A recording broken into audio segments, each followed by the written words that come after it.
I dream ప్రేక్షకులకు నమస్కారం అండి. నా పేరు ఆంజనేయరాజు. నేను ఒక హెర్బలిస్ట్‌ని ప్లస్ ట్రెడిషనల్ హీలర్‌నండి.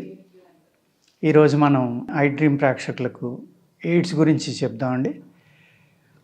ఎయిడ్స్ అనేది మొట్టమొదట హెచ్ఐవి వస్తుందండి. హెచ్ఐవి తర్వాత దాన్ని ఆ కౌంట్లు అయ్యి బాగా పాడైపోయి సెకండ్ స్టేజ్ ఎయిడ్స్ అండి. హెచ్ఐవి స్టేజ్‌లో అయితే మీకు CD4 కౌంట్ తగ్గిపోయిందో అలాగే టీ సెల్స్ అయితే మీకు ఇబ్బందిగా ఉందో ఆ 2 సెల్స్ని మనం పెంచుకోవచ్చండి. ఇమ్యూనిటీ అన్నమాట. CD4 కౌంట్ అంటే ఇమ్యూనిటీ సెల్స్ అండి. ఇమ్యూనిటీ విపరీతంగా పెరుగుతుంది. అవి పెరిగితే అవి తగ్గిపోతే మన బాడీలో ఉన్న సెల్సే మనకి ఆపోజిట్లో పనిచేస్తాయి అన్నమాట. ఆపోజిట్లో పనిచేసి నెక్స్ట్ ఎయిడ్స్ అనే స్టేజ్లోకి బాడీని తీసుకెళ్తాయండి. అదే లేడీస్ ఉన్నారనుకోండి, వాళ్ళకి రెసిస్టెన్స్ పవర్ ఎయిడ్స్ నుంచి చాలా ఎక్కువ ఉంటుందండి.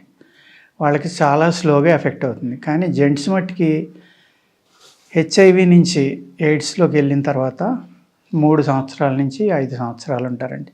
అదే మీరు ఇది ఆటో ఇమ్యూన్ ప్రాబ్లం కాబట్టి మీరు ఎప్పుడు కూడా వెయిట్ తగ్గకుండా చూసుకుని అదేవిధంగా బలమైన ఆహారం మటను, ఫిష్ ఇలాంటివి తింటా ఆకలి తగ్గకుండా చూసుకుంటే కనుక ఎయిడ్స్ నుంచి కూడా మిమ్మల్ని మీరు కాపాడుకోవచ్చు. ఎఫర్ట్ చేయగలిగిన వాళ్ళు ఈ విధమైన ఆహార నియమాలు పాటిస్తా ఆయుర్వేదంలో ఉన్న మందులు కానీ ఇవన్నీ వాడుకుంటే డెఫినెట్గా తగ్గుతుందండి. మేము కొన్ని కేసులు పూర్తిగా తగ్గించామండి. పూర్తిగా అంటే మీకు ఒక అబ్బాయి అయితే 22 ఇయర్స్ పాపం మ్యారేజ్ అయిన కొత్తలోనే ఇలాగ ఇబ్బందిగా ఉందన్నారు. ఒక ఆర్ఎంపీ డాక్టర్ గారు తీసుకొచ్చారు. తీసుకొస్తే అతనికి ట్రీట్మెంట్ స్టార్ట్ చేసామండి. 2 ఆడపిల్లలు కూడా పుట్టారు అతనికి. పిల్లలకు లేదు, వైఫ్కి లేదు.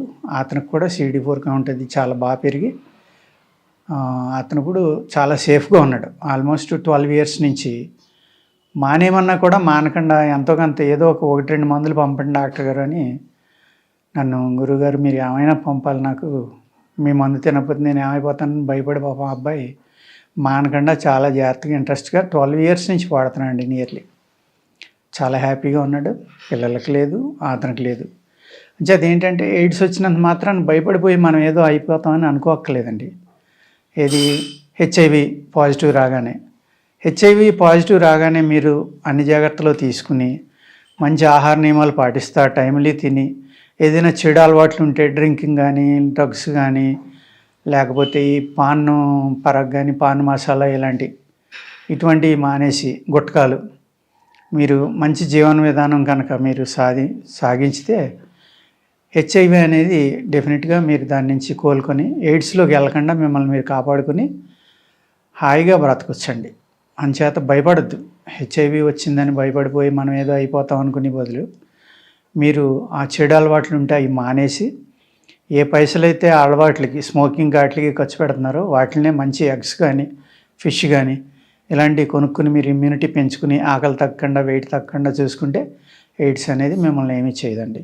అలాగే నేను మరో కేసు గురించి చెప్తానండి. మా స్నేహితుని యొక్క స్నేహితులు అమెరికాలో ఉన్నారు. డాక్టర్ సురేష్ అని.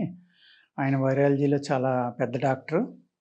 ఆయన అసలు నేను చెప్పింది నమ్మాలా లేదో తెలియక జానెట్ విలియమ్స్ అని అమెరికన్ సిటిజన్ అండి. ఆ అమ్మాయికి ఎయిడ్సే, హెచ్ఐవి కూడా కాదు. ఆ కేసు పంపించారు ఆయన. పంపిస్తే అది ట్రీట్మెంట్ చేసామండి. 1 ఇయర్లో అమ్మాయికి నార్మల్ అయింది. మ్యారేజ్ చేసుకుని చాలా హ్యాపీగా ఉంది. ప్లస్ తగ్గినాక ఆ అమ్మాయి లెటర్ కూడా రాసింది. Thank you for giving me the life again అని మా స్టాఫ్కి మా అబ్బాయికి అందరికీ థ్యాంక్స్ చెప్తా. మా అబ్బాయికి ఎందుకంటే అమ్మాయి మాట్లాడింది నాకు అర్థమయ్యేది కాదు వీడియో కాల్లో. మా అబ్బాయి ట్రాన్స్లేట్ చేసి చెప్తూ ఉండేవాడు. నా ఇంగ్లీష్ ఆ అమ్మాయికి అర్థమయ్యేది కాదు. అందుకేంటంటే ఆ అమ్మాయి ఒక 6 నెలలు వాడిన తర్వాత తగ్గిపోయింది అని డాక్టర్లు చెప్తే అది హైబర్నేషన్లోకి వెళ్ళి ఉంది, తగ్గి ఉండదా అన్నాను నేను. కాదండి తగ్గిపోయింది అన్నారు వాళ్ళు. ఇంకో 2 నెలల తర్వాత మళ్ళీ కనపడుతుంది అంటే అప్పుడు ఆ అమ్మాయి కంటిన్యూగా 1.5 ఇయర్ వాడిందండి.